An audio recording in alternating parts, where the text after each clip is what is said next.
Buenas tardes, damos comienzo a la clase del día de hoy, en la cual en una primera parte hablaremos sobre el spin del electrón. El modelo del átomo de Schrödinger tuvo éxitos como el de poder explicar el efecto Zeeman, pero mientras se desarrollaba este modelo, hubo otra serie de evidencias experimentales que el modelo de Schrödinger nunca pudo explicar, y lo que llevó a la necesidad de tener que hacer alguna mejora, por decirlo de alguna manera, al modelo de Schrödinger.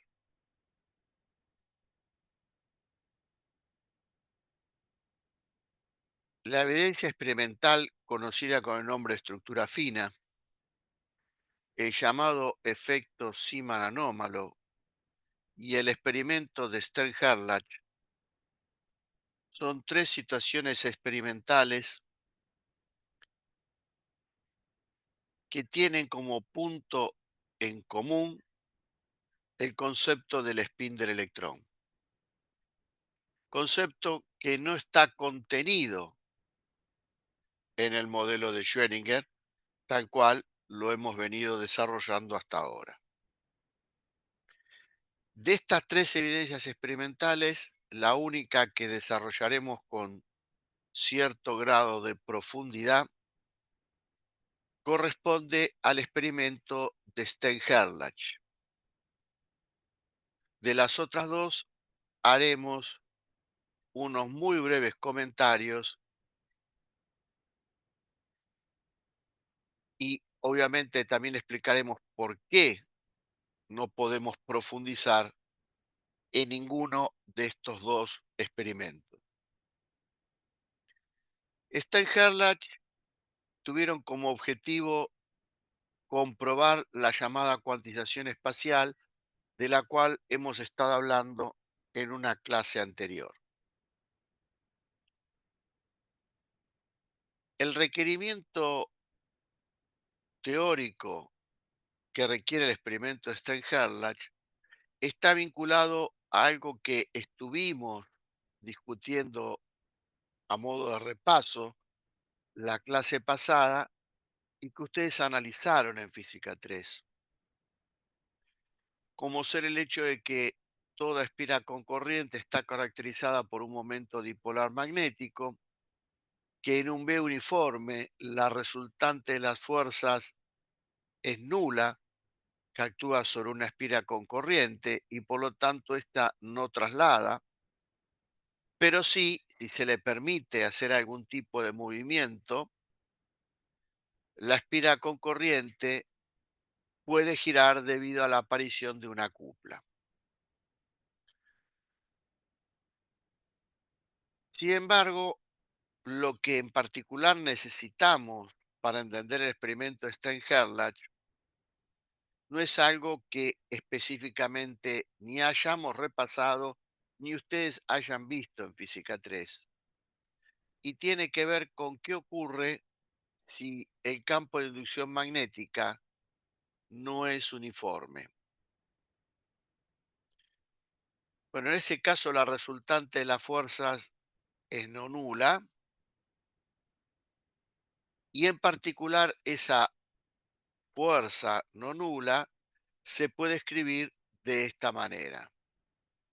Expresión que no demostraron en Física 3 y que tampoco nosotros vamos a demostrar en este curso y que aceptamos como válida.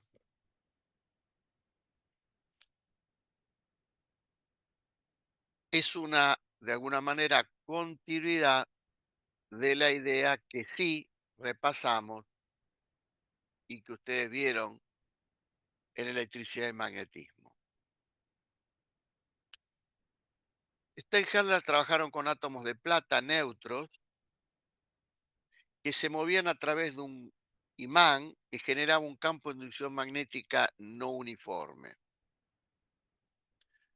Los átomos de plata, como de alguna manera vimos la clase pasada, pueden ser descritos como espiras con corriente y pueden ser caracterizados por un momento dipolar magnético mu.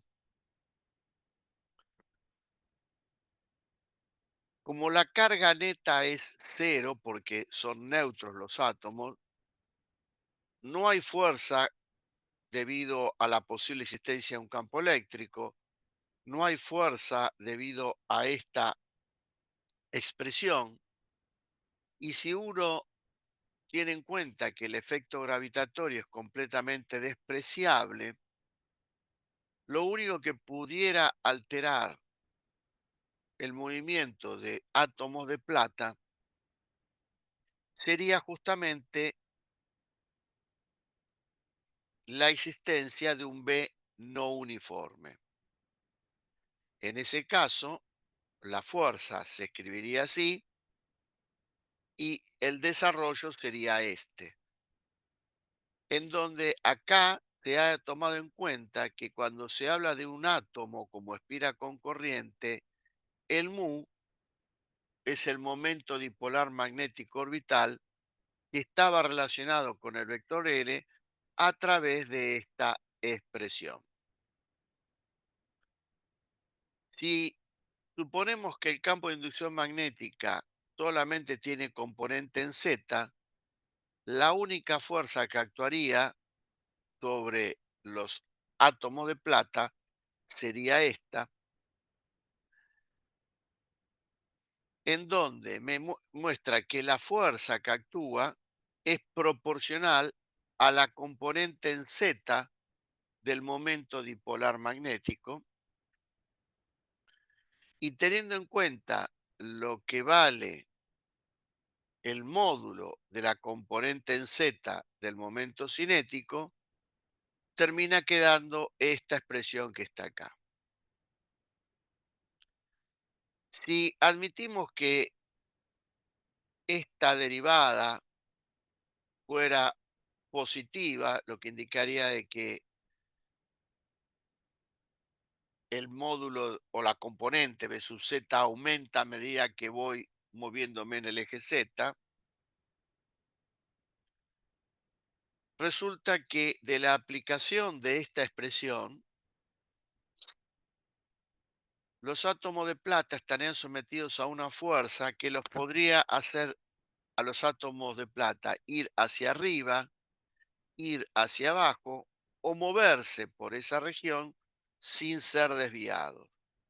Y eso tiene que ver con los posibles valores que toma el número cuántico ML, y que relaciona esto con la componente en Z del momento cinético.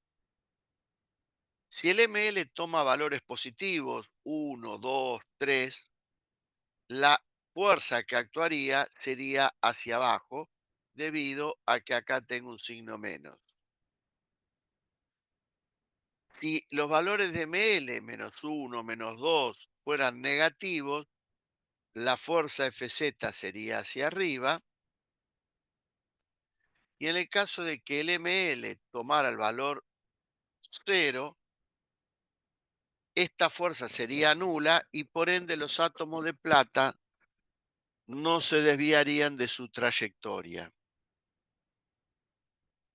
Para entender todavía aún más el esquema del experimento de Steinhardt, tenemos acá una representación en lo que sería un diagrama de bloques del experimento. Como la plata está en estado sólido, hay que ponerla en un horno, llevarla a una temperatura adecuada para que pase a estado de vapor. En esa situación, los átomos de plata adquieren energía cinética, se los hace pasar a través de un colimador que hace que todos los átomos de plata se terminen moviendo en la misma dirección y sentido al atravesar el colimador, y con esa dirección y sentido ingresan a la zona en donde hay un imán, en donde en la región entre los polos se produce un B no uniforme.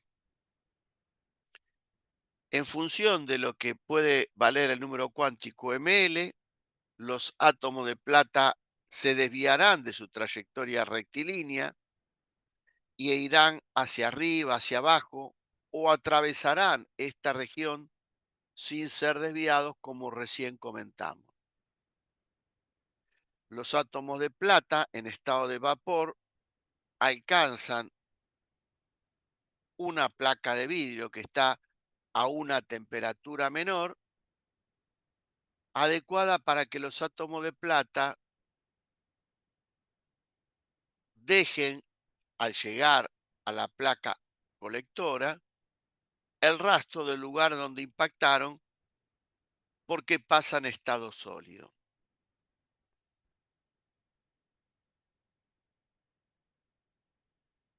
En este segundo esquema, lo que se intenta analizar es con un poquito mayor de detalle lo que pasa en la región entre los polos del imán.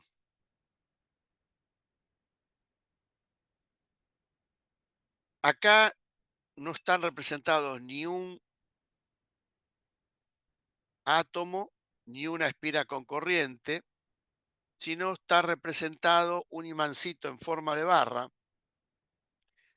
pero que al igual que un átomo o como una espira con corriente, está caracterizado por un momento dipolar magnético.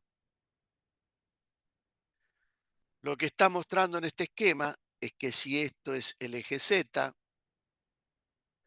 y supongamos que esto fuera el eje X,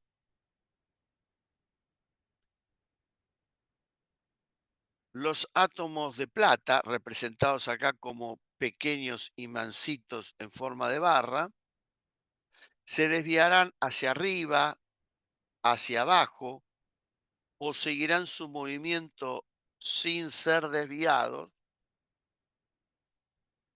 de acuerdo al esquema que vimos antes y debido a la F de Z que se produce teniendo en cuenta que en esta región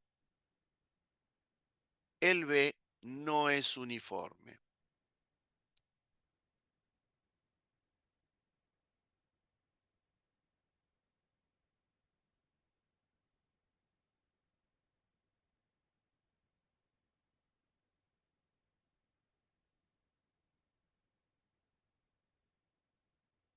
¿Qué pasa con los átomos de plata? Los átomos de plata están sometidos a esta fuerza que tiene que ver con la componente en Z del momento dipolar magnético, como dijimos, y que esta componente en Z del momento dipolar magnético, a través de los valores que toma los que toma LZ, los cuales a su vez quedan determinados por el número cuántico ml, va a indicar que los átomos de plata no todos se van a desviar lo mismo, tanto hacia arriba como hacia abajo, porque no es lo mismo la fuerza si el ml vale 1 que si el ml vale 2 o si el ml vale 3 positivo o si vale -1, -2 o -3.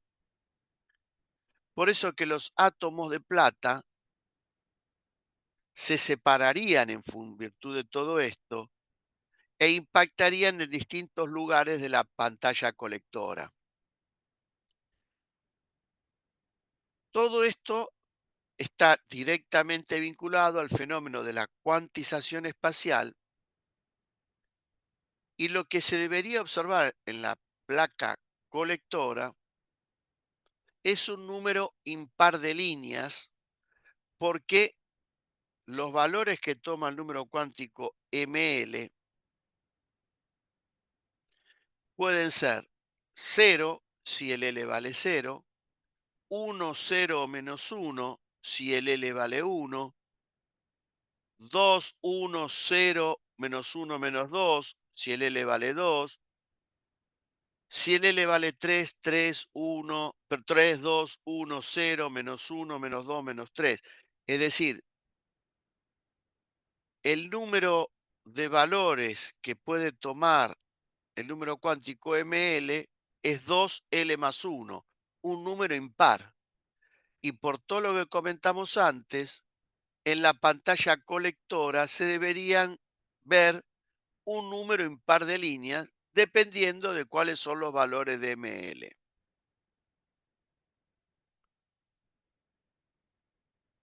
Todo esto si se cumpliera la predicción de Schrödinger del fenómeno de cuantización espacial. Sin embargo, lo que mostró la evidencia experimental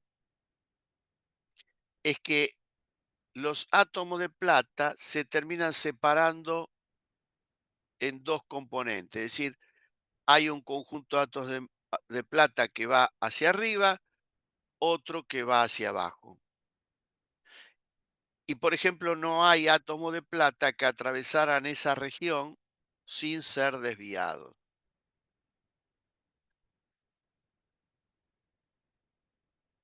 Esto obviamente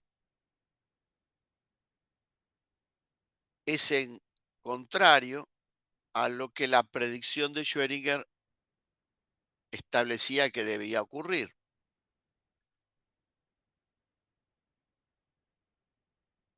Como todavía todos estos modelos teóricos estaban en constante observación y análisis,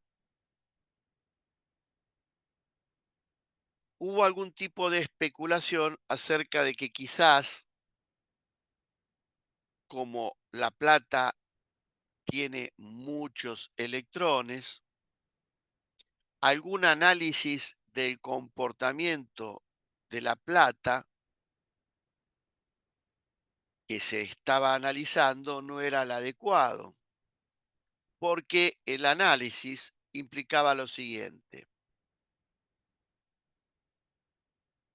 las capas K, L, M y N estaban completas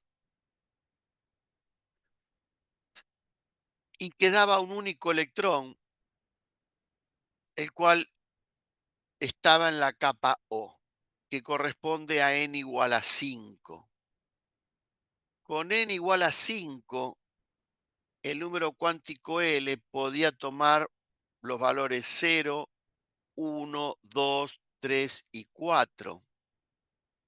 Y en función de los diferentes valores de L, se tenían los distintos valores de ml.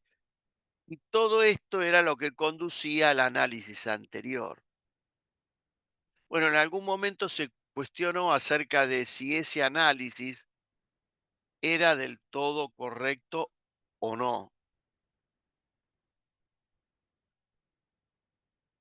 Y si todo el foco de atención en los átomos de plata estaba en observar lo que pasaba con ese único electrón que quedaba en la capa O, que es n igual a 5. En 1927, Fifth-Taylor se les ocurrió reproducir el experimento de Stern-Gerlach, pero con hidrógeno. ¿Cuál es la razón? Que el hidrógeno tiene un solo electrón y sobre el comportamiento de átomos monoelectrónicos como el hidrógeno había mucha mayor seguridad en cuanto a lo que el modelo de Schrödinger establecía. Para que los átomos de hidrógeno adquieran energía cinética, es necesario llevar al hidrógeno a una temperatura que puede ser entre 300 y 500 grados Kelvin. A esa temperatura ya los átomos de hidrógeno adquieren energía cinética y pueden ser utilizados para realizar el experimento.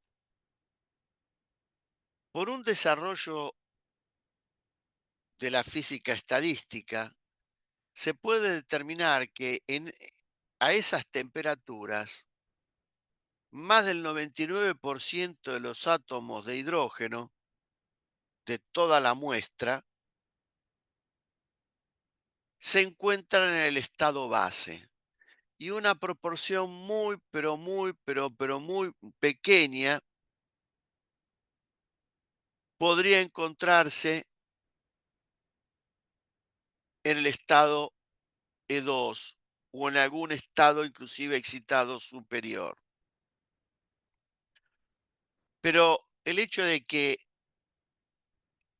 prácticamente la mayor cantidad de átomos de hidrógeno estuviera en el estado base, garantizaba que el número cuántico n valía cero, porque el n es uno, y el número cuántico ml también valga cero, lo que hace que para todos los átomos de hidrógeno esta fuerza se anula porque el número cuántico ml toma un solo valor, que es cero.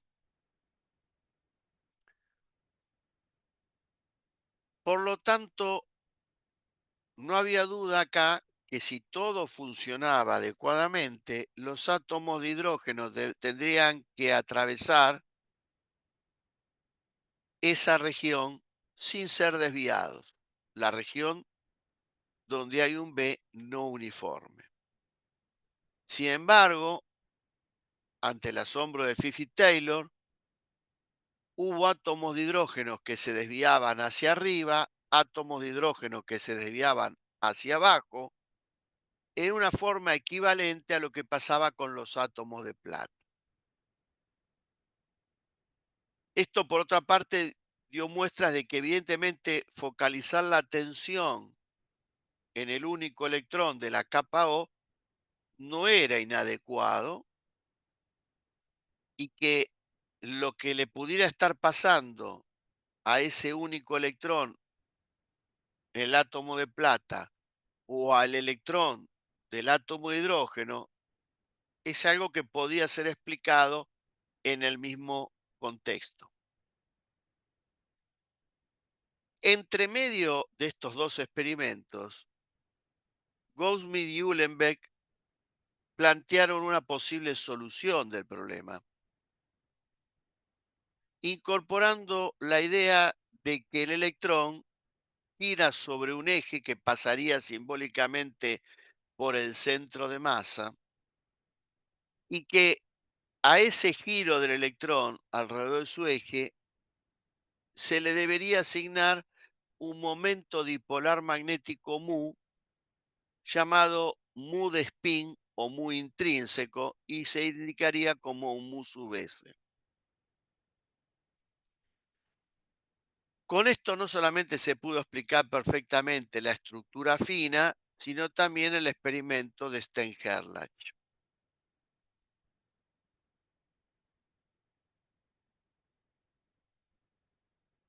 Para entender qué es lo que lo llevó a Goudsmit y Uhlenbeck dar esta explicación, vamos a hacer un muy breve comentario de algo que se estudia en mecánica y que consiste en lo siguiente.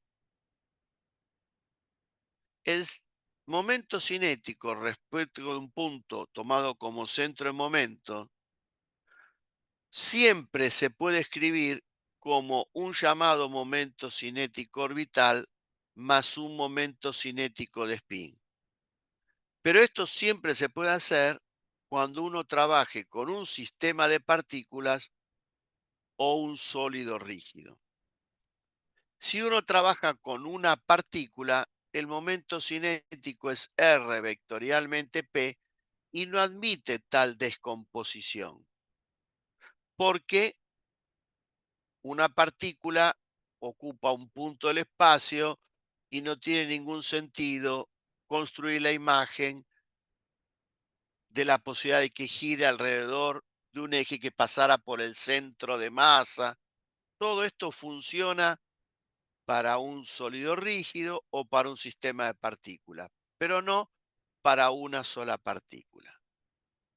Por eso es que la explicación que dieron Gauss-Uhlenbeck estaba basada en que el electrón debería tener forma y tamaño y que en particular podría funcionar como una pequeña esfera,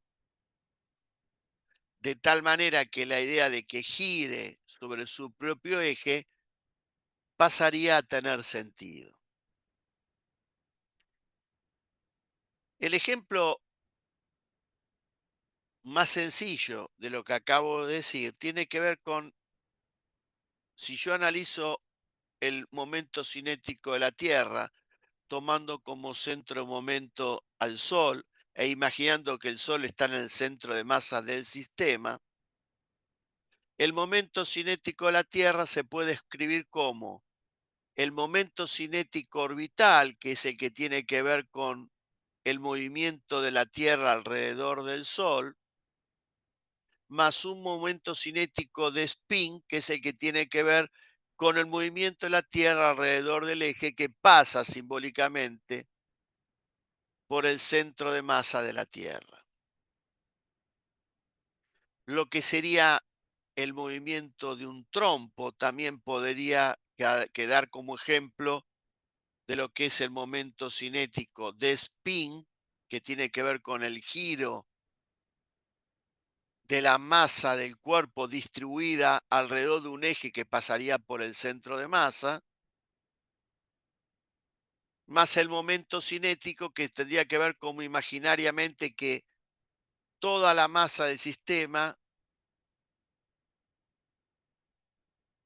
estuviera localizada simbólicamente en el centro de masa y girara alrededor del otro cuerpo.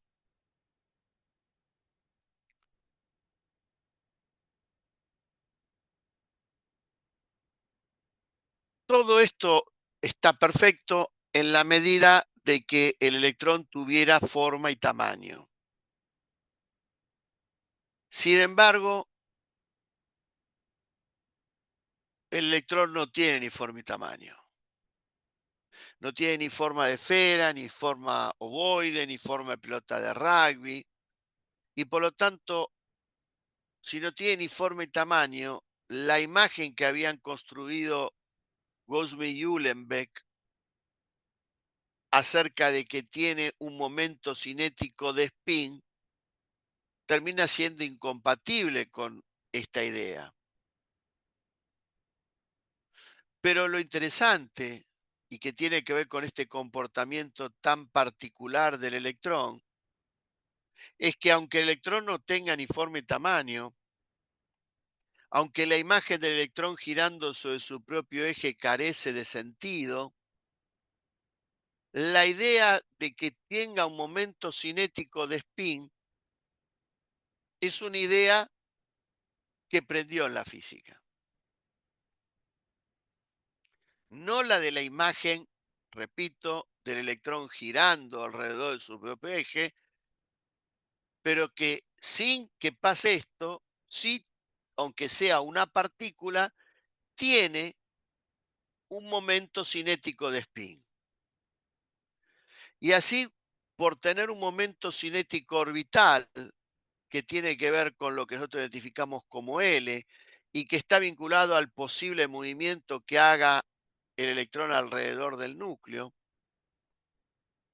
y a ese L vimos que le podemos asociar un mu sub L, a este momento cinético de spin, que se va a representar por la letra S, se le va a poder asociar un momento dipolar magnético mu sub S, como Gauss y Uhlenbeck sugirieron.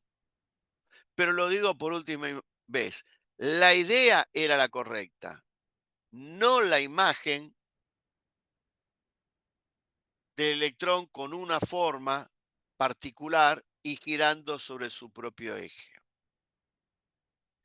Cualquier imagen que uno quisiera construir basada en la idea de Gauss y Uhlenbeck no dio ningún resultado correcto o adecuado en cuanto a que a partir de imaginar que el electrón pudiera tener una forma en particular, se le pudiera asignar un mu sub s cuyo valor tuviera evidencia experimental, empírica.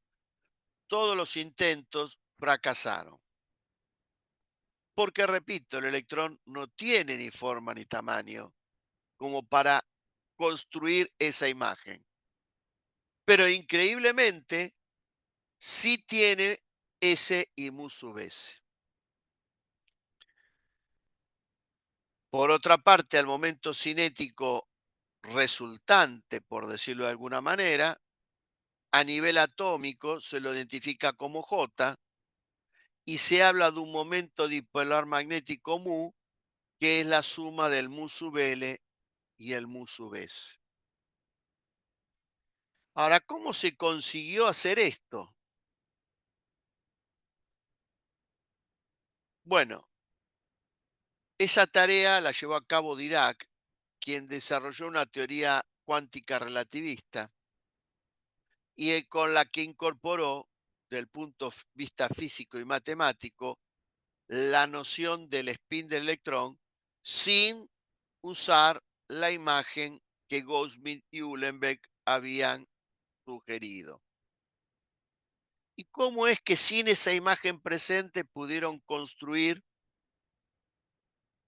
la idea de que el electrón tiene un momento cinético de spin y tiene un mu sub s?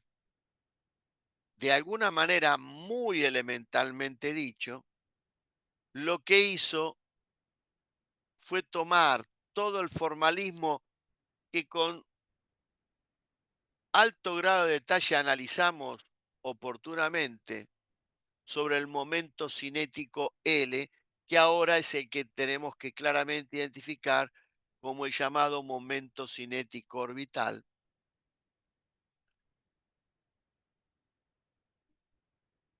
Y a partir de ahí se construyó todo lo que se necesita saber sobre S y mu sub s.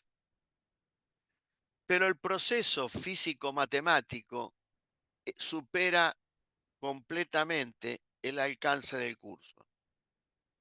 Y por lo tanto, lo único que voy a hacer es presentar los resultados sin ningún tipo de explicación formal, porque, repito, está fuera del alcance de lo que nosotros podemos analizar en este curso. El módulo del momento cinético al cuadrado está cuantizado. La expresión que da cuenta de esa cuantización es comparable con la del módulo del momento cinético, L. La diferencia está que el número cuántico S minúscula, a diferencia del número cuántico orbital L, toma un solo valor. Y esto determina que el módulo tiene un solo valor, que es este que está acá.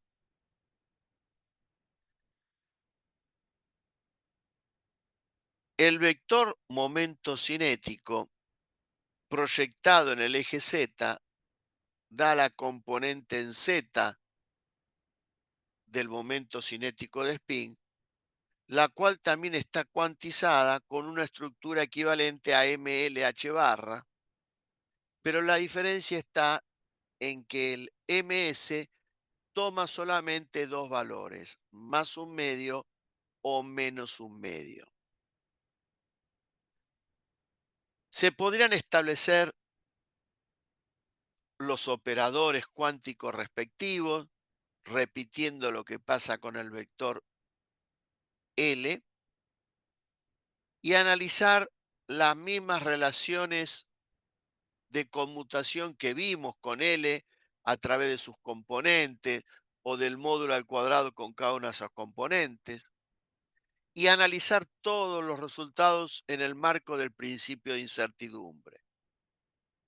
Lo que llevaría a que, si este es el eje Z, el vector S tiene que quedar precesionando alrededor del eje Z. Esta sería la componente SZ, que si apunta en el semieje positivo, se lo identifica con la idea de spin para arriba y el número cuántico ms igual a un medio. Si en cambio la proyección apunta hacia abajo, a eso se lo identifica con la idea de spin para abajo y ms menos un medio, que no tiene nada que ver con la idea del giro del electrón sobre su propio eje, sino con la precesión alrededor del eje Z del vector momento cinético de spin, a partir de también a validar las ideas que surgen del principio de incertidumbre, aplicado a los diferentes conmutadores que uno podría calcular, copiando, como ya dije, lo que ocurría con el momento cinético L.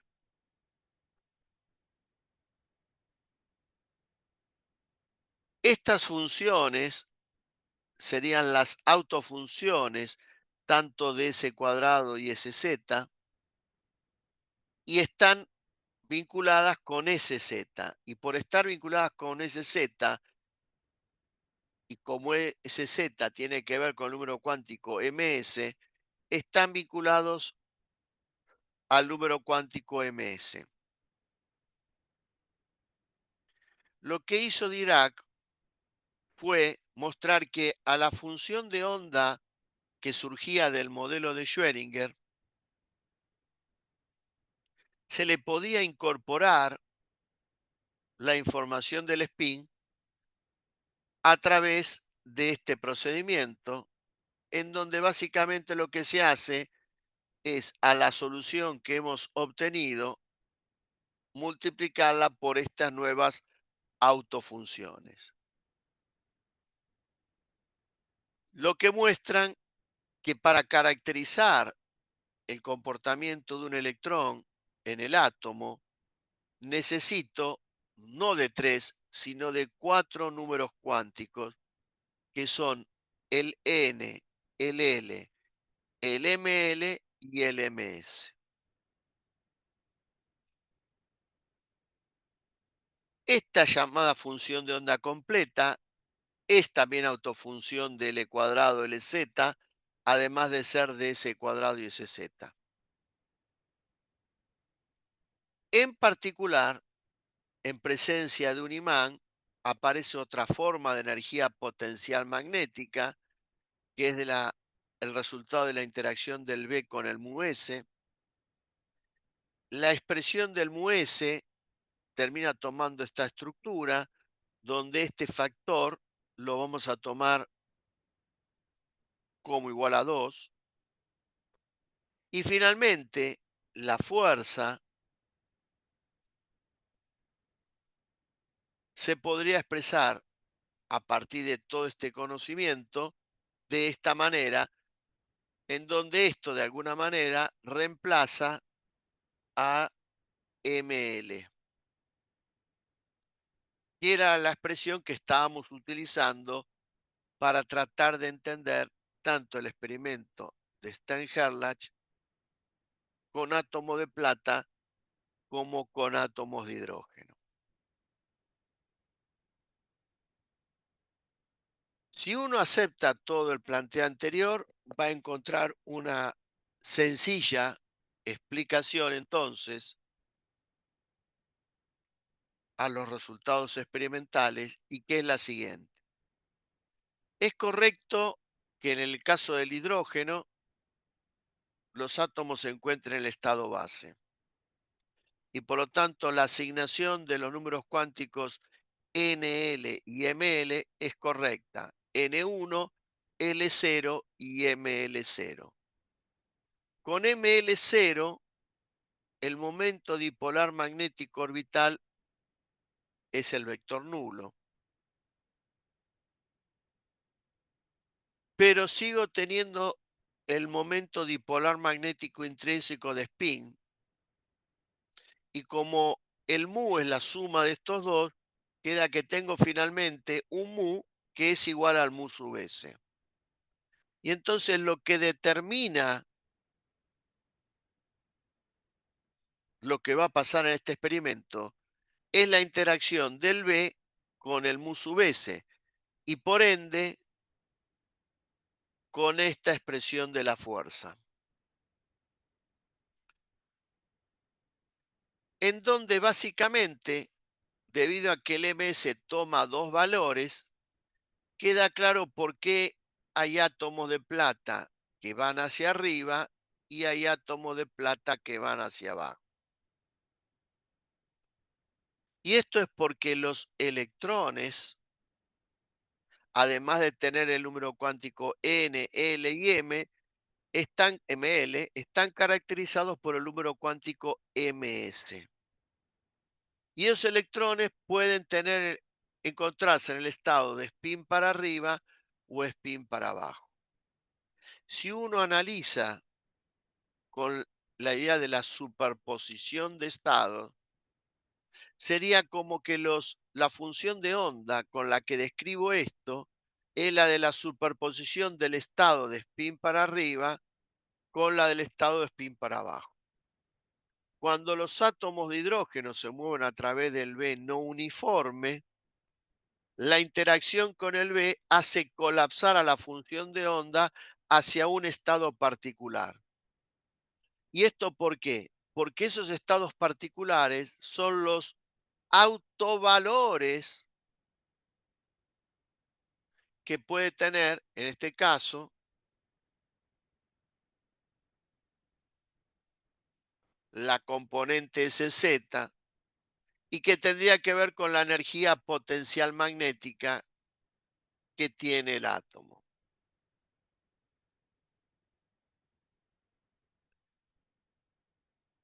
cuando se mueve a través del campo de inducción magnética uniforme, según lo indica esta expresión. Y por eso se produce el desdoblamiento en dos haces de átomos de hidrógeno. ¿Qué pasa con el experimento de Stein-Gerlach hecho con plata? Bueno, la idea que se manejaba era la correcta.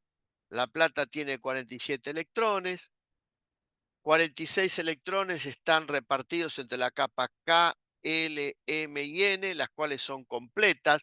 Ya enseguida vamos a ver qué significa esto. Y lo único que importa acá es el único electrón que quedó en la capa O, el cual es correcto que le corresponda al número cuántico n igual a 5, pero el subestado en el cual se lo encuentra es de L igual a 0 y por ende ML igual a 0.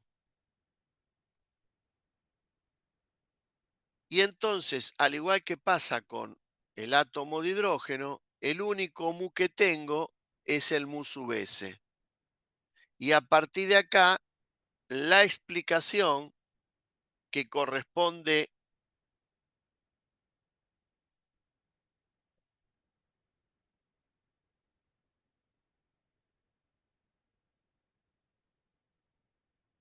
al átomo de plata es totalmente equivalente a la que hemos comentado recién en el experimento de Fish y Taylor con átomos de hidrógeno.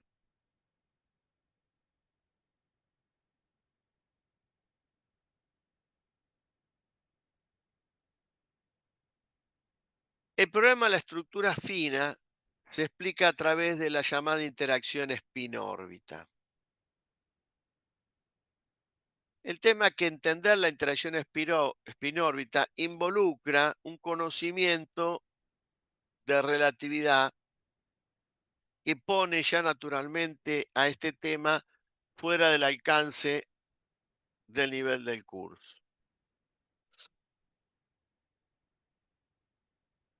Simplemente vamos a tratar de entender cuál es la idea.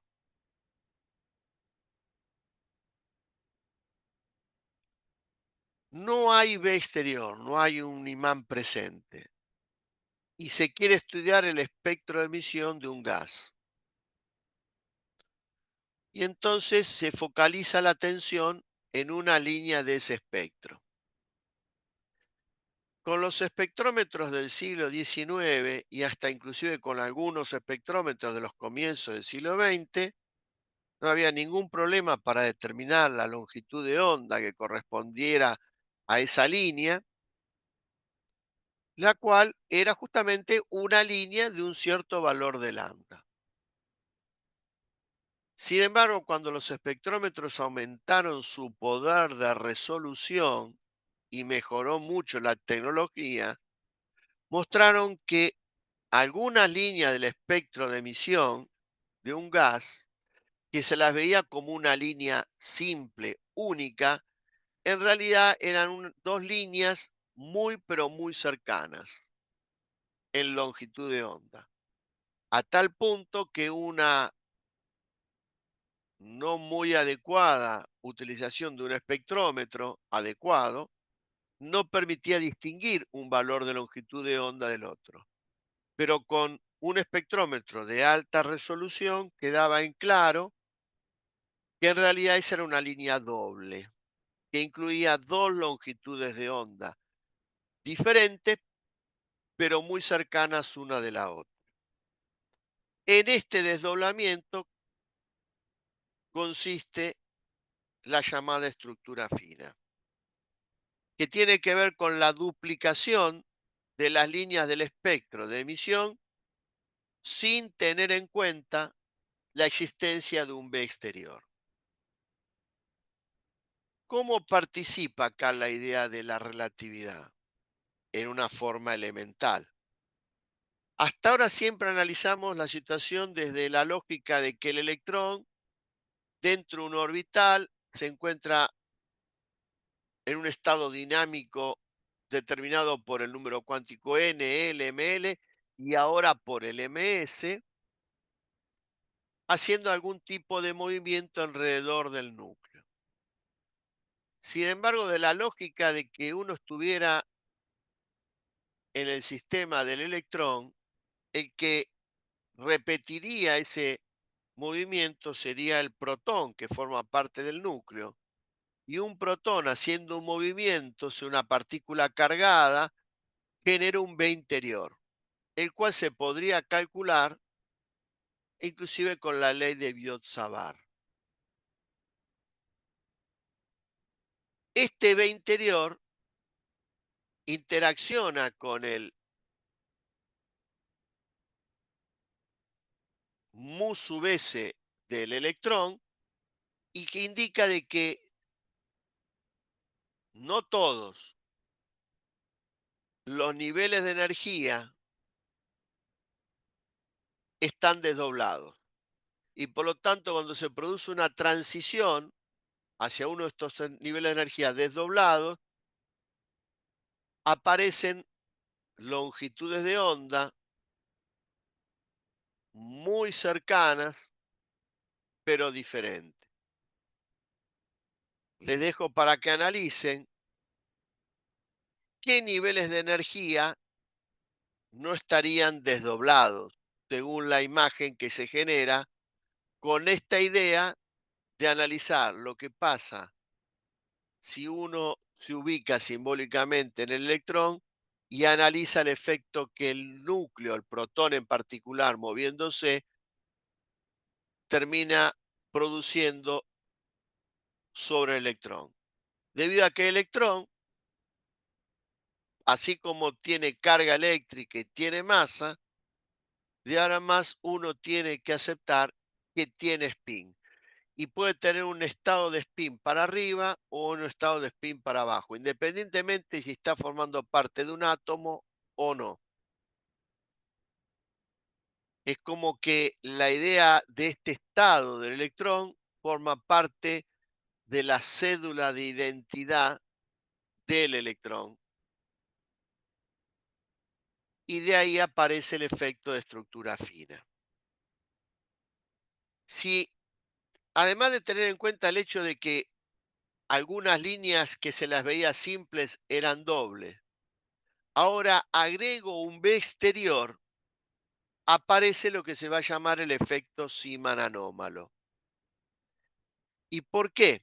Bueno, el efecto Zeeman requería de estudiar el espectro de emisión de un gas en presencia de un B exterior. Ahora, lo que observó Zeeman fue el desdoblamiento que hablamos la clase pasada, el cual lo observó a partir de tener un conocimiento del B, del campo de inducción magnética, en módulo, y de la calidad del espectrómetro con el cual trabajó. La mejora en los espectrómetros del siglo XX condujo a que no solamente permitió mostrar que había líneas simples que en realidad eran dobles, sino también mostró que lo que se observaba cuando sumergíamos a la muestra del gas en presencia de un B era algo bastante más complicado de lo que había sugerido oportunamente Zeeman. Y a esto que se ve más complicado y que se ve, entre otras cosas, gracias a una mejora notoria en la calidad de los espectrómetros, se lo llama efecto Zeeman anómalo, porque este desdoblamiento puede ser en líneas pares o impares en función de el desdoblamiento que ya naturalmente tienen por efecto de la estructura fina.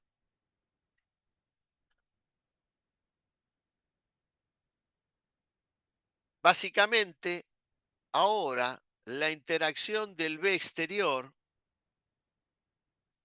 es tanto con el mu L como con el mu S.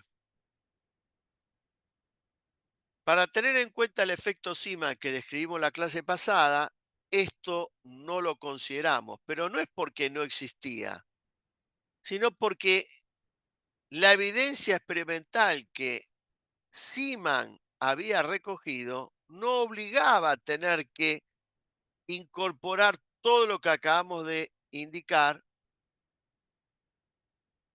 y que sí hubo que hacerla a partir de la sustancial mejora que hubo en los espectrómetros que permitió observar cosas que antes no se observaban.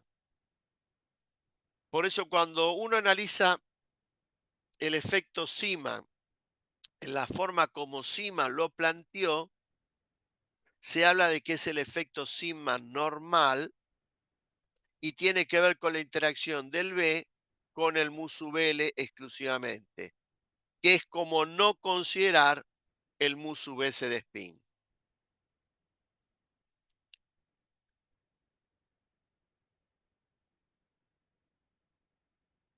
Detrás de una explicación más formal que uno pudiera hacer del efecto Zeeman anómalo, hay muchísima cantidad de información física que uno pudiera dar y que termina siendo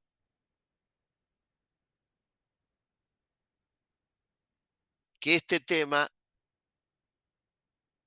quede completamente fuera del alcance de lo que se intenta explicar con este curso.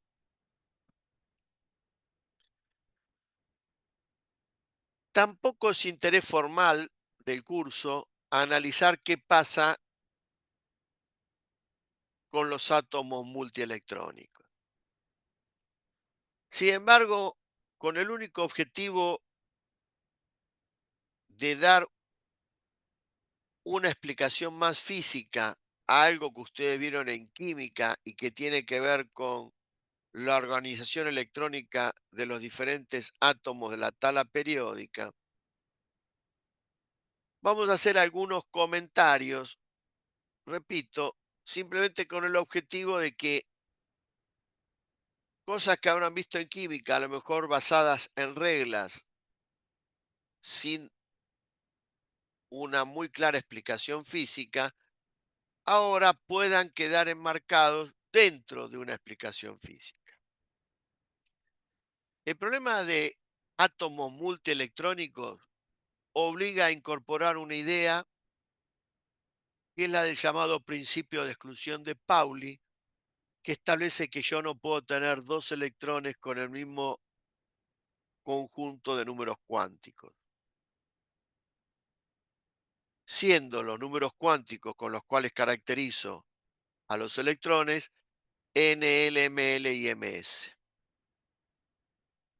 Hasta ahora con la teoría de Schrödinger en un orbital, yo ubicaba el electrón con N, L y Ml. Ahora a ese electrón lo puedo encontrar en dos estados, de spin para arriba y spin para abajo. Si tengo en cuenta todos los valores posibles de N, L, Ml y estos dos valores de Ms, me va a dar el número de electrones que finalmente puedo tener en cada capa.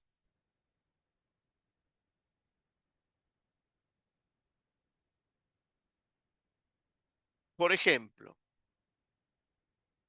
yo puedo tener un electrón en la capa K n igual a 1, 0, 0, con Ms más un medio y con Ms menos un medio. Es decir, puedo tener dos electrones. Pero un tercer electrón ya repetiría alguno de los números cuánticos anteriores, por lo tanto ya no puede estar en la capa K. Tiene que estar en la próxima capa, que es la L. Por eso en la capa K se completa con dos electrones.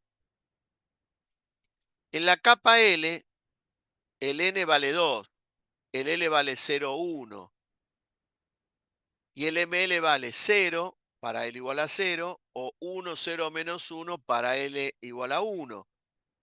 Y a su vez tengo los dos posibles estados de spin para arriba y para abajo. Y eso determina que puedo tener como máximo 8 electrones, como enseguida vamos a ver. El número máximo de electrones de la capa M es 18, siguiendo el mismo esquema, y así se podía sacar el número máximo de electrones que puedo tener en cada capa.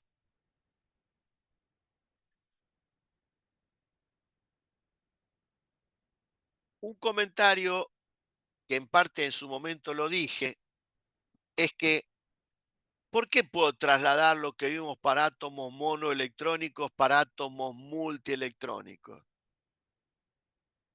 Bueno, yo comenté en su momento que la separación de R y de tita y phi por el otro, que daba lugar a los armónicos esféricos, tenía que ver con que la energía potencial eléctrica era función de R. Esto que vale perfectamente para átomos monoelectrónicos, también comentamos que vale para átomos multielectrónicos. Por lo tanto, todo lo que tiene que ver con los armónicos esféricos funciona tanto para átomos mono que multielectrónicos. Y por eso puedo hablar del número cuántico L y ML.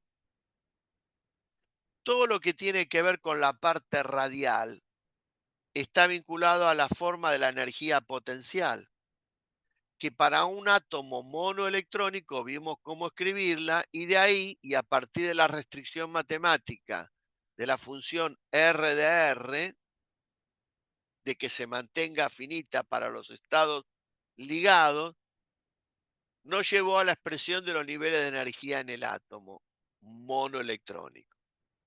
Para un átomo multielectrónico la idea es la misma, pero la diferencia está en la manera como uno escribe la energía potencial, como por ejemplo para la plata, que tiene 47 electrones. Bueno, para ese tipo de átomo no hay una solución analítica como la hubo para los monoelectrónicos. Y por lo tanto uno no tiene una expresión de los niveles de energía formal para átomos multielectrónicos. Lo que hay son métodos aproximados de resolución y expresiones más o menos sofisticadas que dan lugar a los niveles de energía en átomos multielectrónicos que de alguna manera están vinculados a una recreación más adecuada a lo que nosotros llamábamos el efecto de apantallamiento. Pero nada de eso nosotros lo podemos analizar en el marco de esta materia. Por lo tanto, sabemos que están vinculados con el número cuántico n, la estructura a niveles de energía, pero no tenemos en cuenta cuál es la posible expresión que permitiera calcular esos niveles de energía. Y el electrón, por el solo hecho de existir como tal, además de tener carga y masa, tiene spin y tiene el estado de spin para arriba, de spin para abajo. Y por ende, tengo que tener en cuenta estos cuatro números cuánticos.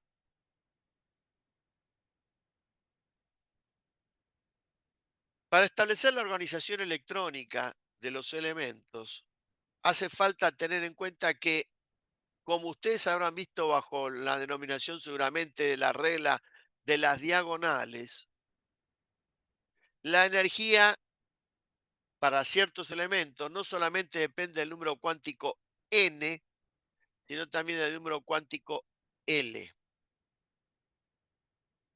Y esto hace de que uno, en vez de seguir ocupando lo que ustedes llamaban las cajitas cuánticas en un mismo n, o sea, en una capa con L grande, empezaban a ubicar electrones en una capa superior, pero con un L más bajo. Siempre la organización electrónica tiene que ser tal que represente la situación de mínima energía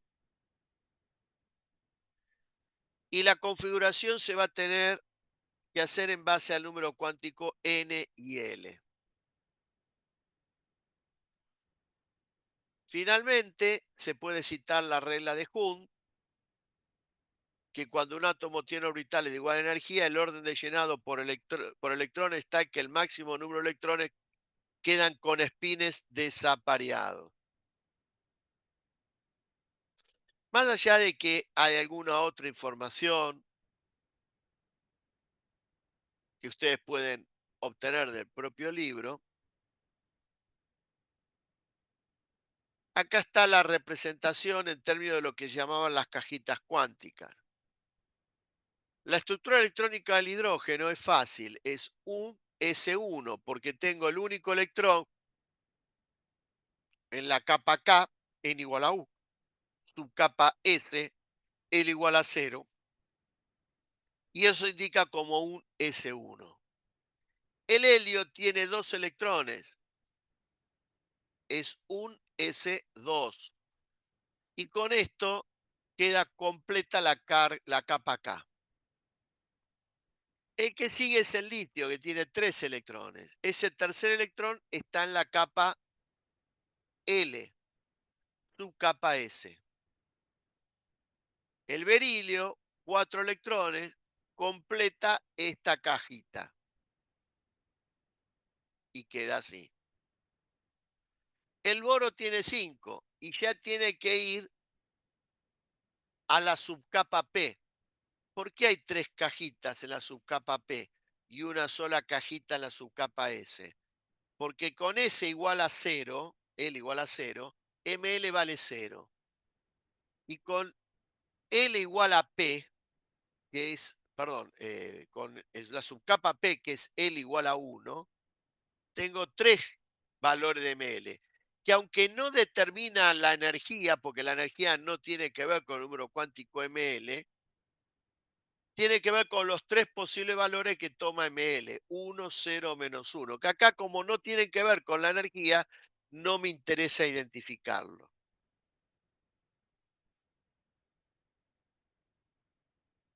El quinto electrón va a ocupar esta caja. Y acá empieza a actuar la regla de Hund, porque estas tres cajas tienen la misma energía. El sexto electrón, que es el carbono, en vez de ir a completar esta, viene a la que está al lado.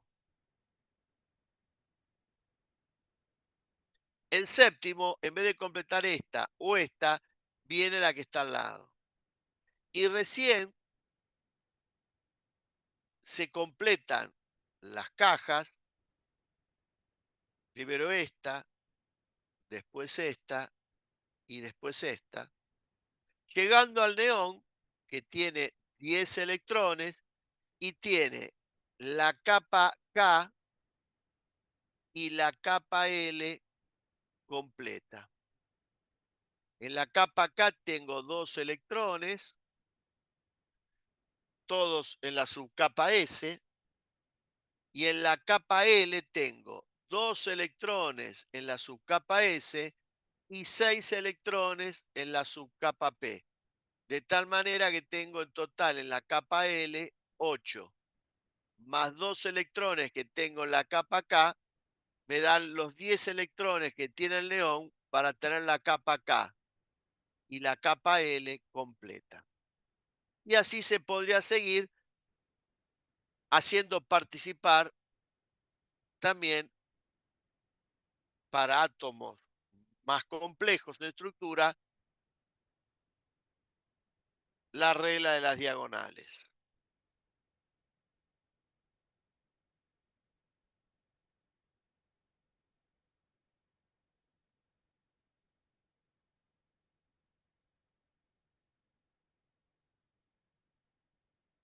Si bien el tema nosotros vamos a verlo con simplemente muy descriptivamente y como está sugerido acá, lo pueden leer ustedes del propio libro. Yo voy a hacer algún comentario de lo que se llama la emisión estimulada. El mecanismo de emisión de Bohr y de Schrödinger era el de la desexcitación espontánea. Es decir, ¿cuándo emite el átomo? Cuando pasa de un estado de mayor energía a uno menor. Es decir, sufre una desexcitación. Por supuesto que para que se desexcite, primero tengo que excitarlo. Supongamos que lo excito con un fotón de energía HF, tal que permita hacer que el átomo pase de su estado base o fundamental a su estado de mayor energía o primer estado de mayor energía, que simbólicamente es L2. El fotón tiene que tener una energía, como ya vimos, adecuada, es absorbido, el átomo se excita y luego espontáneamente se desexcita. ¿Esto qué va a implicar? Que el fotón emitido tiene una energía que uno puede conocer como E2 menos E1, pero no tienen la menor idea de cuál es la dirección y sentido con la que sale ese fotón emitido. Esto es básicamente levemente ampliada la idea de la emisión espontánea o el proceso de desexcitación que implica la emisión de fotones. Einstein, tratando de explicar el espectro de emisión del cuerpo negro, desarrolló conjuntamente con el físico hindú Bose una estadística llamada estadística cuántica de Bose-Einstein, y con el objetivo de explicar el espectro de emisión del cuerpo negro, admitió la posibilidad de que además de existir el proceso de desexcitación espontáneo, también existe la llamada desexcitación estimulada. Este mecanismo terminó siendo muy importante porque gracias al proceso de desexcitación estimulada, primero se pudo entender y construir lo que fue el máser, dispositivo que es muy probable que haya sido la primera vez que lo escuchen o lo hayan escuchado, pero también permitió entender el que luego fue el láser. De hecho, el acrónimo láser contiene la letra S, que es de estimulado en inglés, E de emisión y R de radiación. O sea que acá está metida la información de la el proceso de emisión estimulada del que da cuenta Einstein.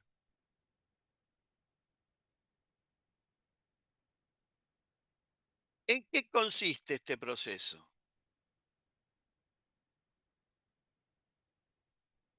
Dicho de una manera sencilla. Bien, un fotón es absorbido, el átomo se excita al nivel 2. Antes de que el átomo se desexcite, viene detrás otro fotón con la misma energía y en vez de poder ser vuelto a absorber para quizás cambiar a otro nivel de energía, si esto fuera posible, ese fotón con esa energía HF estimula a que el átomo se desexcite. Es decir, el fotón que viene luego induce la desexcitación. Y cuando la desexcitación es inducida, el fotón que se emite en la misma dirección y sentido que el fotón que indujo a la desexcitación. Tienen características físicas idénticas. No viene acá el caso de profundizar, solamente remarcamos el hecho que tienen la misma dirección y sentido. Cosa que cambia radicalmente con respecto al proceso de emisión espontánea, en donde el fotón que llega es absorbido y luego solamente tengo un solo fotón emitido, del cual desconozco de antemano cuál es la dirección y sentido de movimiento.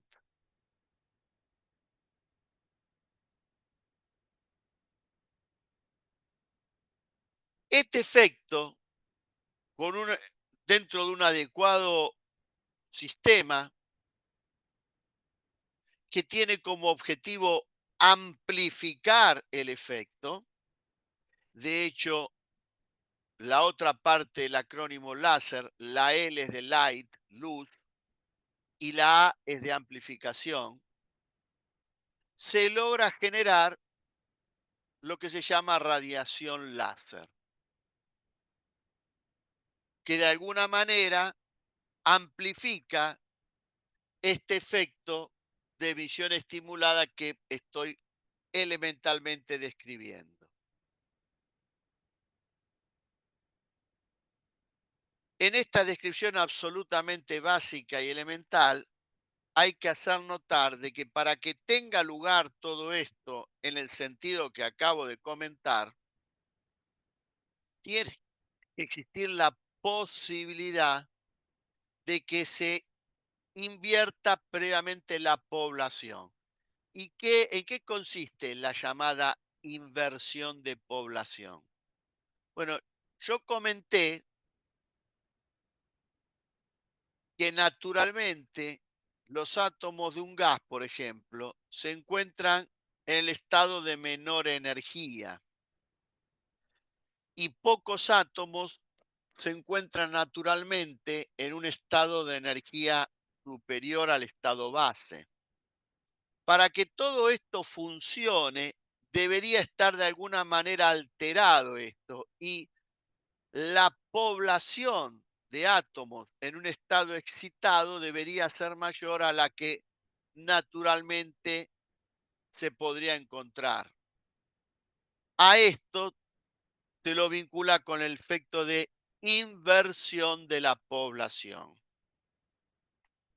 De alguna manera, estos son los elementos, la emisión estimulada, la posibilidad de la amplificación y la inversión de población, que tienen que formar parte del entendimiento de cómo funciona un láser.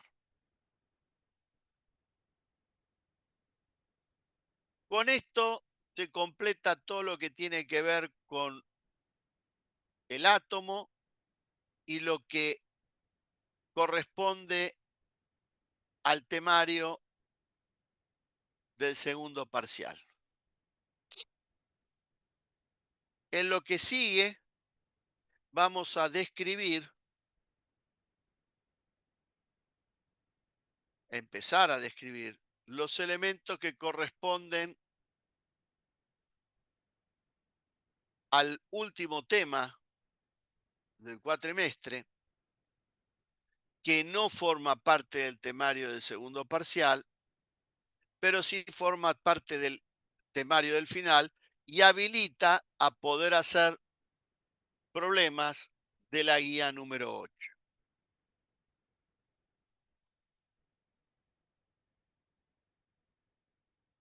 Lo que vamos a ver nosotros es simplemente una introducción a la física nuclear, solamente una introducción. Y de los tres aspectos que están indicados aquí, solamente vamos a ver con cierto grado de detalle los dos últimos. El primero de ellos, que podría ser, y de hecho lo es, muy interesante, tiene dificultades físicas y matemáticas que ponen al tema en un nivel no adecuado para este curso.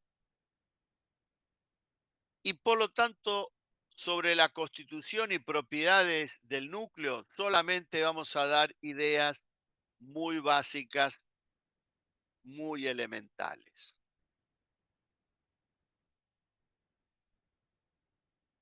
En su momento, cuando hablamos del origen de los modelos atómicos, vimos que el experimento de dispersión de partículas alfa por una lámina delgada de oro de Rutherford sirvió para destruir el modelo de Thomson y habilitó para que Rutherford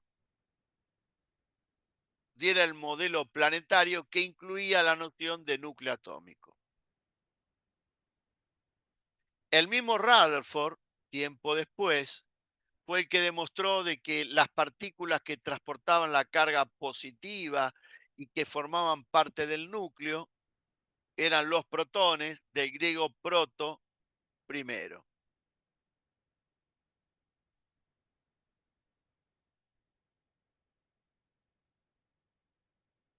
Desde el primer momento quedó claro que en el núcleo no solamente debería haber protones, porque con solamente con protones no se podría entender cómo podrían convivir estos en una región pequeña del espacio llamada núcleo, ya que por la fuerza de repulsión eléctrica se separarían.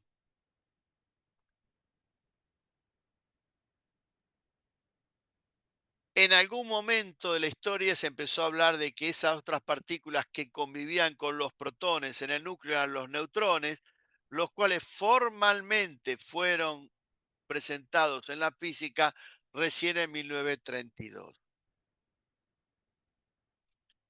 El problema de el papel de los neutrones, básicamente siempre se lo entendió en términos de que estas otras partículas deberían combatir de alguna manera a la fuerza de repulsión eléctrica.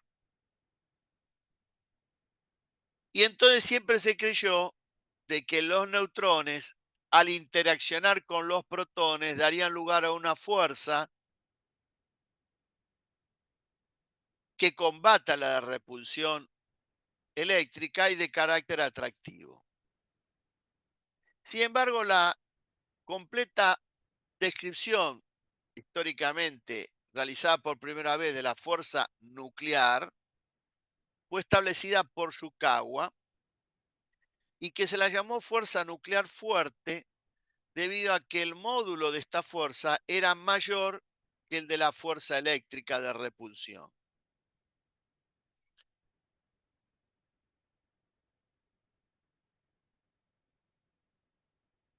No vamos a entrar en los detalles de la descripción de Yukawa porque no están dentro del marco de lo que nosotros podemos discutir. Pero en la década del 60, cuando empezó a desarrollarse la llamada física de partículas, apareció una nueva manera de cómo describir la fuerza nuclear fuerte y que tuvo que ver con el hecho de que los protones y los neutrones tenían estructura interna. La estructura interna de estas partículas involucraba el conocimiento de otra llamada quarks, las cuales eran diferentes en un cierto número y que se unían de una determinada manera para formar protones y neutrones. Así como las partículas que ustedes manejan tienen carga, tienen masa, tienen spin, los quarks tienen propiedades, tienen carga eléctrica, pero tienen propiedades que la física denominó con nombres particulares, y una de esas características es la de tener color. Y así nació lo que se llamó la cromodinámica cuántica. Cromo vinculada al color, dinámica. Dinámica de las partículas con color. Dinámica de la fuerza entre quarks. Y lo interesante es que a partir de esta idea se entendió en otro contexto completamente más sofisticado lo que era la fuerza nuclear, porque la fuerza entre protones y neutrones se terminó explicando en términos de la fuerza fuerte de color entre quarks. Pero esto es simplemente un comentario porque, insisto, este tipo de cosas no forman parte de lo que ustedes realmente tengan que estudiar.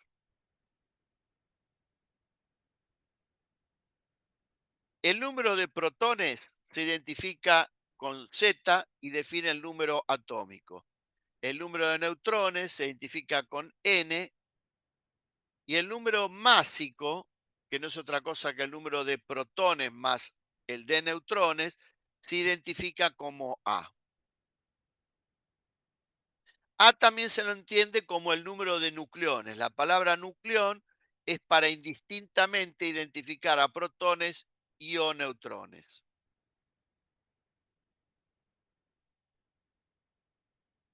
La manera de reconocer a los distintos elementos es esta, en donde te queda aclarado que no va a ser necesario recordar el símbolo químico de ninguno de los elementos, ni tampoco traer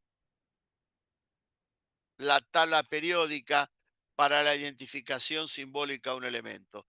Todo lo que tenga que ver con este tipo de información va a ser siempre brindada, sin necesidad de contar ni con una tabla ni de aprenderse de memoria absolutamente nada.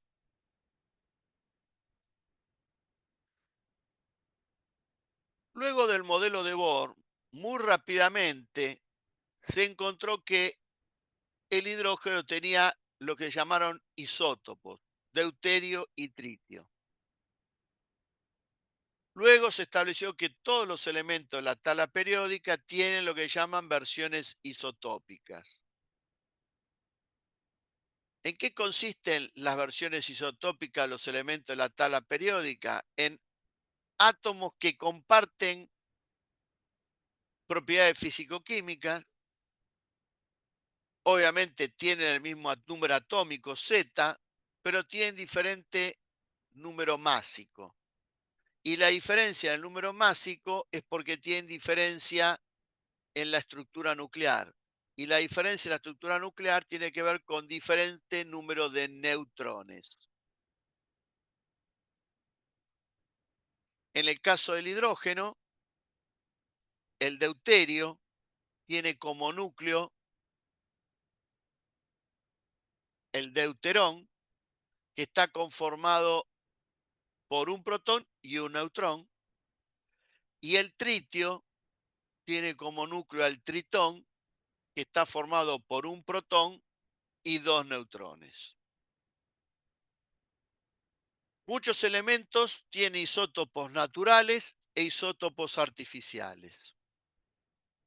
Cuando uno analiza los isótopos naturales, se trata de caracterizar a estos a través de la abundancia, que sería como decir lo siguiente: voy a un lugar y encuentro un determinado elemento. Junto todo ese elemento y resulta que con el elemento identificado de la tabla periódica aparecen isótopos naturales de ese mismo elemento. Y entonces se establece en qué proporción aparecen átomos de la versión isotópica con respecto al átomo que figura en la tabla periódica. Y esto se explica en términos de un porcentaje que da una idea de la abundancia relativa del isótopo natural en cuestión.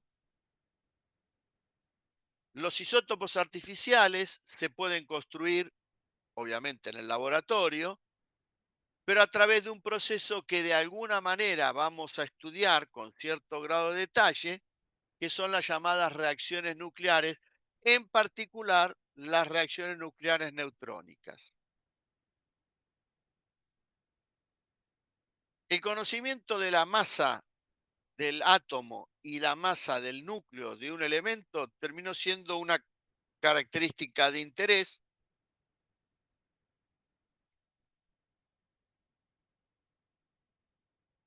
y eso se consigue medir con un espectrómetro de masa, dispositivo cuyo funcionamiento habrán estudiado en Física 3. Como la masa de los átomos o de los núcleos en unidades convencionales son muy pequeñas, se definió una unidad llamada unidad de masa atómica que en un principio estaba vinculada a la masa del átomo de hidrógeno y luego para su definición se usó como referencia la masa del carbono 12,6. También cambió la manera de cómo representar la unidad de masa atómica. Antiguamente se escribía como UMA y ahora se representa por la letra U. A través de este problema resuelto que hay en el libro, ustedes podrán encontrar cómo, con el conocimiento de que en un mol de átomos tengo el número de Avogadro, de partículas, o sea, de átomos, que un UMA corresponde a esta cantidad de kilogramos, y a partir de la equivalencia masa-energía de Einstein, que un UMA equivale a 931,5 MeV sobre C cuadrado.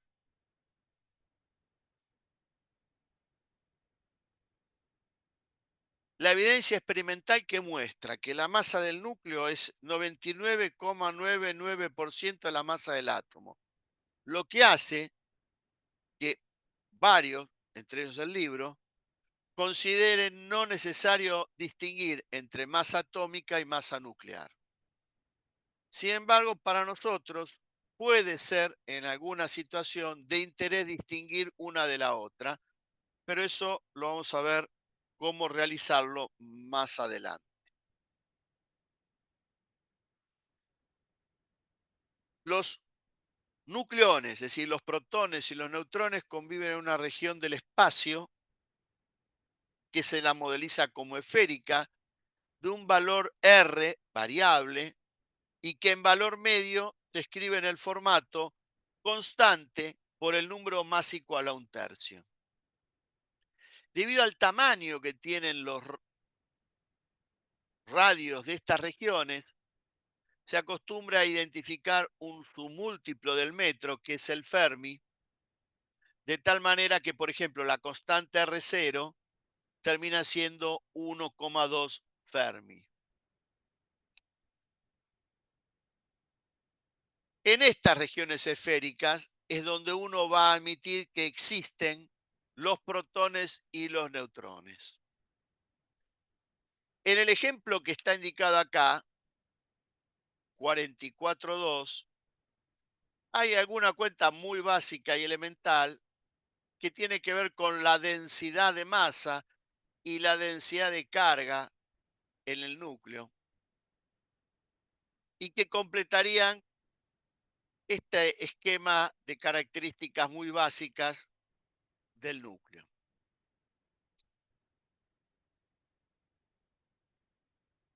Vayamos a la fuerza nuclear.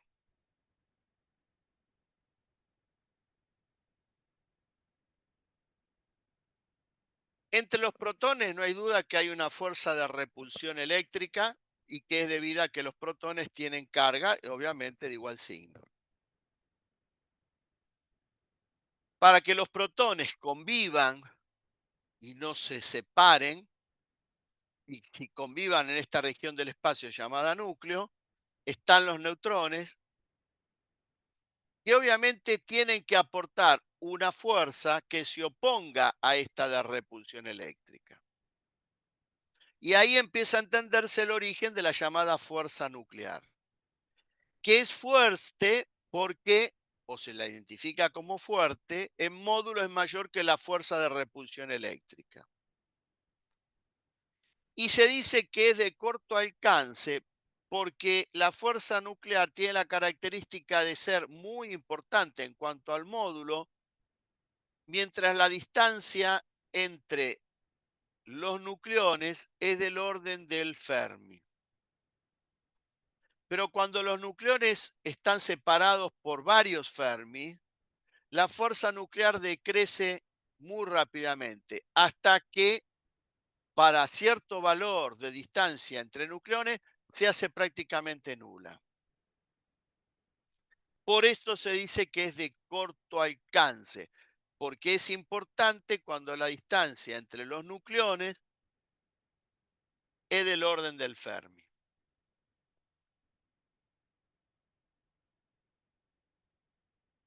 Si bien es cierto, como dije, en algún momento se creyó que la fuerza nuclear era la que actuaba entre protones y neutrones, se encontró que la fuerza nuclear también existe entre neutrones y entre protones, además de entre neutrones y protones, como originariamente se pensó. Por lo tanto, los protones están sometidos a dos campos de fuerza, la de repulsión eléctrica y la fuerza nuclear fuerte. Si uno modelizara la fuerza como si fuera una expresión polinómica, encontraría que la fuerza nuclear tiene que tener un carácter atractivo. Pero si la modelizara como si fuera una fuerza expresada en términos de un polinomio, encontraría que alguno de los términos de ese polinomio tiene signo contrario al resto. Y es porque tiene un mínimo comportamiento repulsivo.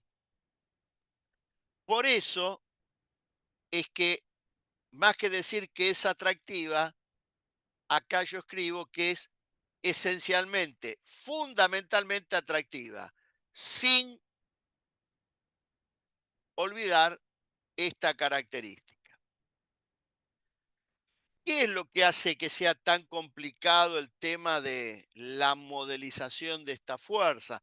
Entre otras cosas, por todos los aspectos que uno debería tener en cuenta en cuanto a que los protones y neutrones que conviven en esta región,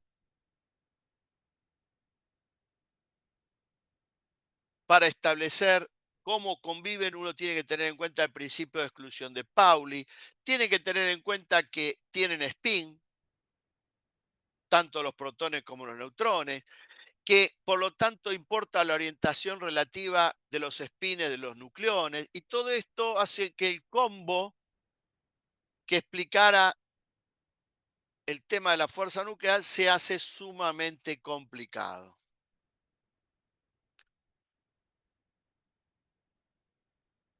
Sin embargo, hay un hecho que vale la pena remarcar, que es el siguiente. Si se dan ciertas condiciones, no solamente de proximidad, sino que sean compatibles con el principio de exclusión de Pauli y demás, los nucleones pueden estar sometidos a una fuerza nuclear tan grande y atractiva que generen una partícula porque se compactan. Y esa partícula sería la partícula alfa, que está formada por dos protones y dos neutrones. Luego esta partícula alfa, si se forma, es expulsada en lo que vamos a llamar el decaimiento alfa. La partícula alfa terminó luego siendo el núcleo del átomo de helio. Y por otra parte, ¿qué hay que tener en cuenta? Que si uno analiza un nucleón determinado dentro de esta región esférica, una cosa es la interacción con los nucleones que lo rodean en virtud del corto alcance, y otra cosa es con la interacción con nucleones que cada vez están más lejos del nucleón de interés, al punto tal que la interacción de nucleones muy lejanos con respecto al nucleón de interés puede ser prácticamente nula. Este efecto, ¿cómo se me manifiesta? De la siguiente manera. Si uno tiene en cuenta desde el helio hasta el elemento con número atómico 18, y si quisiera acá incorpora también al deuterio, puede analizar que si cambio el Z en una unidad, el efecto de aumentar el Z en una unidad se compensa con aumentar en una unidad el neutrón. Hablo de los elementos de la tabla periódica, no de los isótopos de ellos, excepto el deuterio. ¿Por qué incluyo al deuterio? Porque el hidrógeno tal tiene un solo protón como núcleo. En cambio, el deuterio es la estructura nuclear que tiene las dos partículas más elementales, un protón y un neutrón. Si arrancaría con él, el próximo elemento sería el que tiene dos protones y tiene dos neutrones, que es el helio. Un protón más, el litio, un neutrón más. Un protón más, el boro, un neutrón más. Y así aumento en una unidad el número de protones y el aumento de la fuerza de repulsión eléctrica se ve compensado por una fuerza nuclear que se consigue aumentando en un neutrón más el número de nucleones. Pero a partir de ese elemento, el número de neutrones empieza a ganarle al número de protones. Al extremo que a partir de cierto elemento, como oportunamente vamos a ver,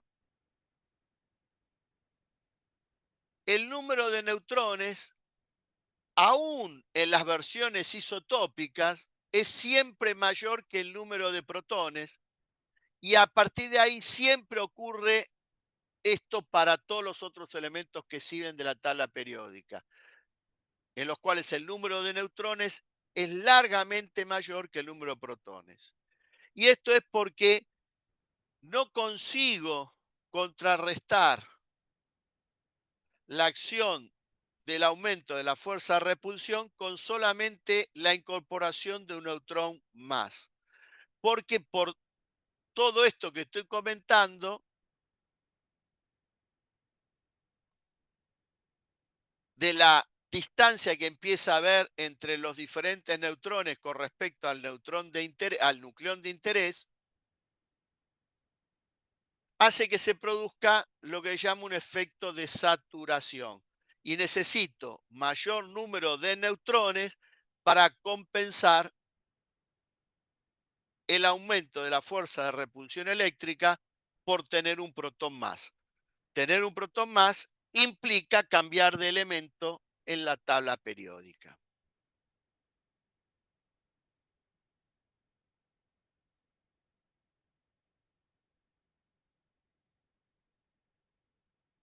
Finalmente vamos a describir las llamadas energías de enlace, tanto la nuclear como la energía de enlace a nivel atómico.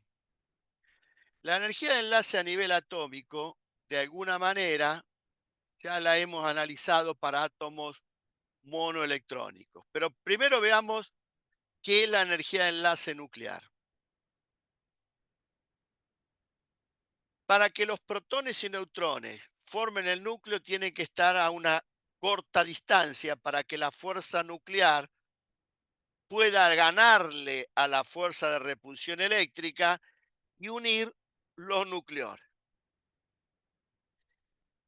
En términos energéticos, uno se da cuenta que no es la misma situación energéticamente hablando tener a los protones y neutrones separados y sin interacción que tener a los protones y neutrones juntos e interaccionando. Y esto hace de que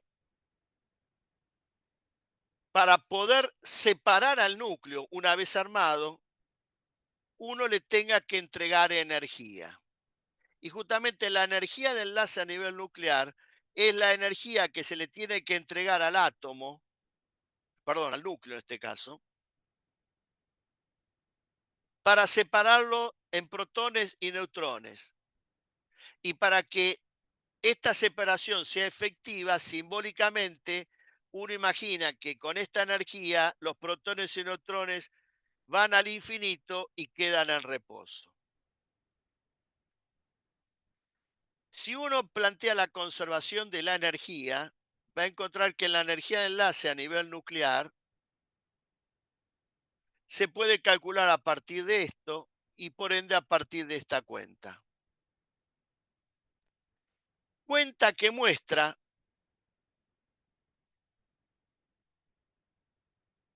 que la suma de las masas de los protones y neutrones es siempre mayor que la masa del núcleo como un todo armado, cosa que se verifica perfectamente experimentalmente y que solamente tiene explicación en el marco de la idea de Einstein de la equivalencia masa-energía. La energía del núcleo, es decir, de los nucleones ligados, la energía del núcleo ya armado, es menor que la suma de las energías de los nucleones por separado.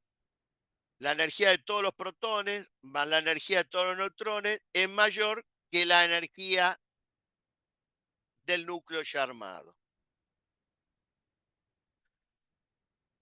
Si uno calcula esta energía, empezando por el deuterio, que es el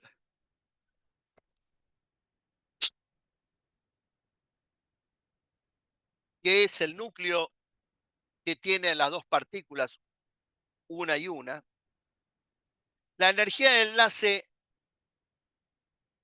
nuclear del deuterio, aplicando la fórmula anterior, da 2,2 megaelectronvolt, 2,22 si la memoria no me falla. A partir de acá uno puede aplicar esta fórmula y seguir calculando la energía del enlace nuclear, la cual alcanza del orden de los cientos de mega. Arranca del orden de 2 mega y alcanza los cientos de mega.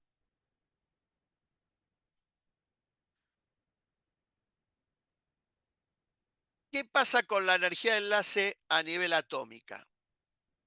Bueno, en su momento nosotros vimos qué energía uno le tenía que entregar al átomo de hidrógeno para quitarle el único electrón que tenía. Mecanismo que llamábamos ionización. Si, por ejemplo, el átomo se encontrara en el estado base y fuera el hidrógeno, con 13,6 electronvolt que uno le entregara, conseguía separar al electrón del núcleo. Por supuesto que después podíamos también calcular la energía para separarlo desde un nivel de energía determinado. Bueno, esto extendido a átomos multielectrónicos es lo que es la energía del enlace a nivel atómica. La energía que le tengo que entregar al átomo, ahora sí es al átomo, para separarlo en el núcleo por un lado y los electrones por otro. Esta es la energía de enlace a nivel atómico, la cual se calcula a partir de esta expresión y que muestra que la masa del átomo es siempre menor que la suma de las masas de las partículas que constituyen el átomo. los Z electrones más la masa del núcleo. En este caso, esta energía de enlace a nivel atómico para átomos monoelectrónicos, como por ejemplo sería el átomo de hidrógeno,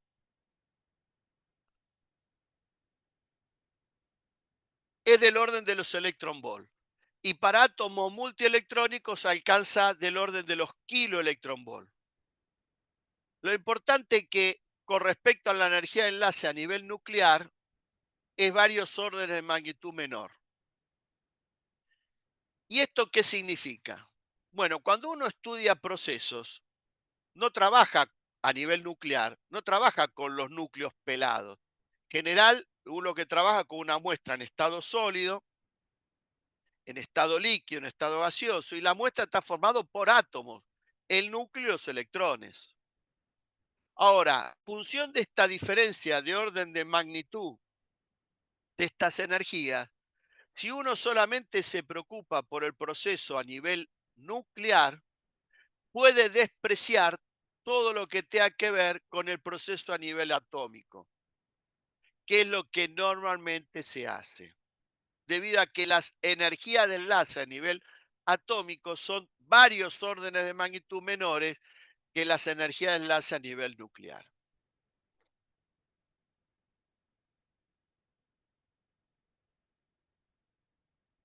Como el libro no distingue entre masa nuclear y masa atómica, cuando uno va al libro va a encontrar que esta misma expresión está escrita acá como z veces la masa del hidrógeno y acá como masa atómica. Esto es porque el libro no distingue entre masa nuclear y masa atómica. Entonces, hablar de la masa del protón y la masa del hidrógeno es lo mismo. Y hablar de la masa nuclear y la masa del átomo es lo mismo. Sin embargo, como nosotros queremos, dije en algún momento, identificar una de la otra, cuando hablamos en términos de la energía de enlace a nivel nuclear, va la masa del protón y la masa del núcleo. Y cuando pensemos en la energía de enlace a nivel atómico, va la masa del núcleo, como está indicado acá, y acá la masa del átomo.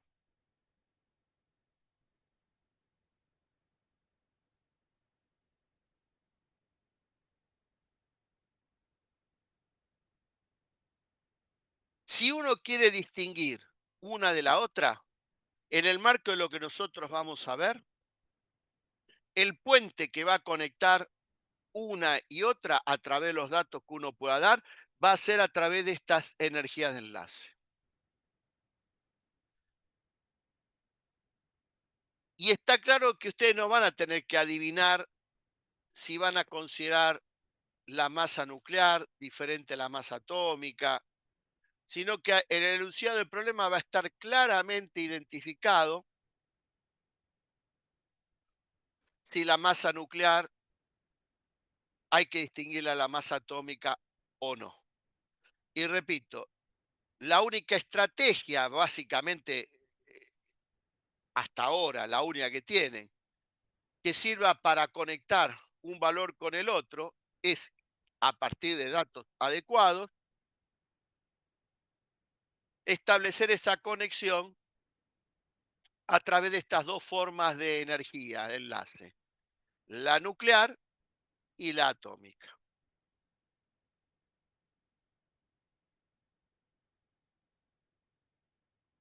Bueno, con esto damos por terminado la clase del día de hoy. No sé si, Martín, querés hacer alguna pregunta, algún comentario, alguna aclaración. Eh, una pregunta nada más para entender el tema del quark. ¿Es el quark es una tipo de partícula subatómica? Más que subatómica, subnuclear. Perdón, Claro, ni siquiera subnuclear porque forma parte de los protones y neutrones, no exclusivamente, pero forma parte de los protones y neutrones.